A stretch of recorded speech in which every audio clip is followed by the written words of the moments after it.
All right, let's get right into it. Today, we're going to unravel this really fascinating and frankly kind of hidden connection between three things you probably don't think about together: tax policy, what money even is, and how America manages to pay for wars that seem to go on forever.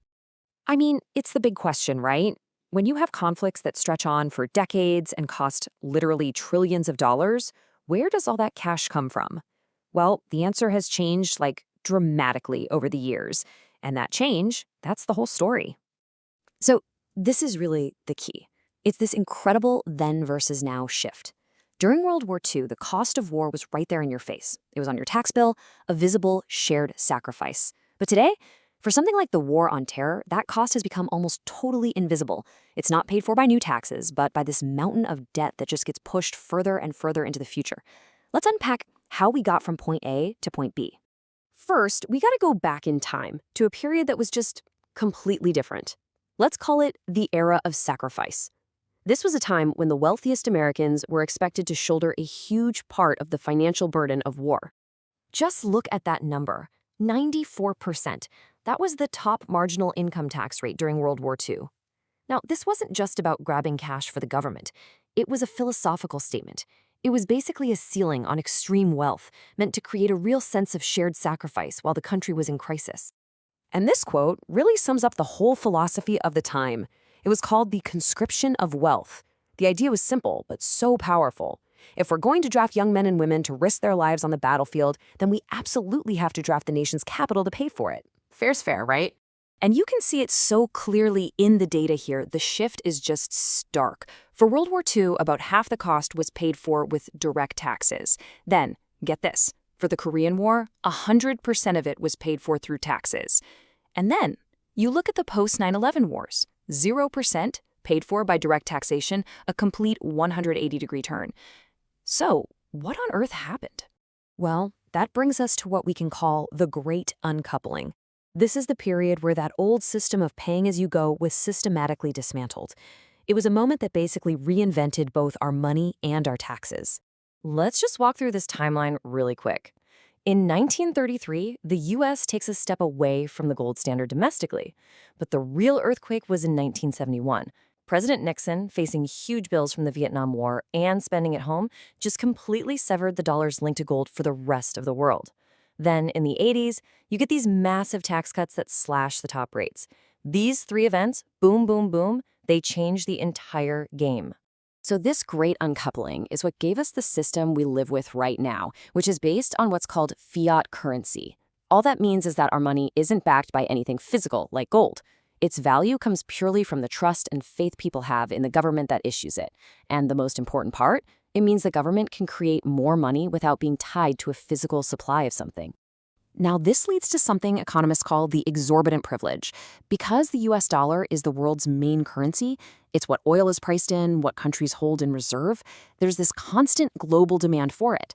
And that allows the US to borrow incredible amounts of money at super low costs. It's almost like we can export the consequences of our spending to the rest of the world. So, what's the result of this brand new financial system? Well, it paved the way for a whole new kind of war, the Forever War, fought almost entirely on the national credit card. $8 trillion. That's the estimated cost of the post-9/11 wars through fiscal year 2022, according to the Costs of War Project. It's a number so huge, it's almost meaningless, right? But just remember, unlike those wars in the past, 0% of this was paid for with any kind of new war tax. And when we break that number down, something really important pops out. Of course, the direct cost of fighting is a huge slice. But look at everything else. The future cost of veterans care, homeland security, and that growing slice for interest. We've already spent over $1 trillion just paying interest on the money we borrowed to fight these wars. It's a bill that just keeps growing, year after year. And this quote from political scientist Sarah Krebs just nails it.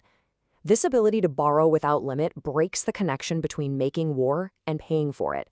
It takes the public out of the decision. It essentially bypasses the whole democratic debate we used to have about whether a war was worth the cost. Which brings us to the final, and maybe the most shocking piece of the puzzle, the invisible tax. So if the wealthy are paying less and we're funding wars with debt, who is actually picking up the tab today? Let's just ask the question straight up. In this new world, where the cost of war seems to have just disappeared into thin air, who really carries the heaviest burden? The answer is probably not who you think. Okay, just look at this data for a minute. We're not talking about tax brackets here. This is the effective tax rate, what people actually pay as a slice of their total income. Between 2018 and 2020, the top 400 wealthiest Americans paid an average effective rate of 24%. The average for the entire U.S. population? Over 30%. You read that right. This means that for the first time in history, the absolute wealthiest people in America are paying a lower effective tax rate than the average person. The system has become regressive at the very, very top. That whole idea of conscription of wealth, it hasn't just been forgotten. It has been completely flipped on its head. So you might be asking, how is that even possible? Well, it's a mix of things. Corporate tax rates got a huge haircut. A lot of wealth is held in things like stocks, which you don't pay income tax on until you sell them. Plus, there are all sorts of legal ways for the very wealthy to report paper losses, even as their real wealth keeps growing. And to top it all off, taxes on massive inheritances are almost non-existent now. You know, when you see all this, it makes you ask a pretty big question. Is there another way to do this?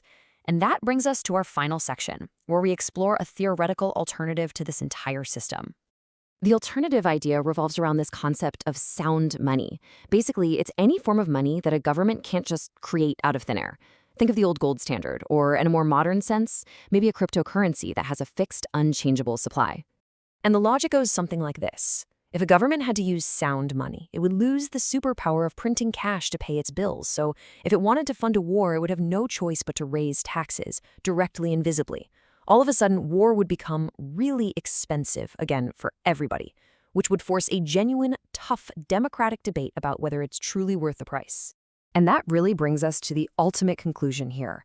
Our modern financial system, this combination of fiat currency and low taxes on the super rich, has effectively removed the emergency brake on war. The fact that there's no visible, painful war tax has gotten rid of the very thing that used to make leaders think twice before sending a country into a major conflict. So we'll just leave you with this final thought to chew on. Imagine that the next time a major conflict was being debated, it came with an actual price tag, one that would be added directly to your tax bill at the end of the year. If wars had to be paid for upfront by us, instead of on a national credit card handed down to our kids, which ones would you actually approve?